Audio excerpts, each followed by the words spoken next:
Η Νίκαια μειώνει και πάει στο σερβίς ο Άδωνης Μορέλο. Με 50% στην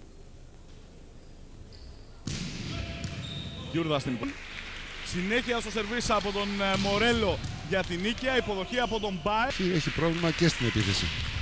Μορέλο άσος 18-11. Δεν ξέρω Ειρήνη. Και οι καλές ομάδες θέλουν για από όλους τους παίκτες και το δυνατό μπλοκ. Βολή. Όχι, διαφωνώ σε αυτό. Το βλέπετε εδώ ξανά.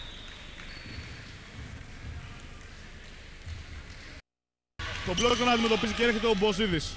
Φανούσου σε ρόλο Πασαδόρου. Εκεί υποψία παράβασης, Μορέλο. Εδώ. Και για ακόμη μια φορά πως τελείωσε. Η υποδοχή βγαίνει καλά. Μορέλο. Δημητρακάκος την υποδοχή σε ένα δύσκολο σερβίς. Βλέπετε εδώ και πάλι χωρίς μπλόκους. Αντρέι Κράβαρικ 17-13 προβάδισμα για τον Ηρακλή.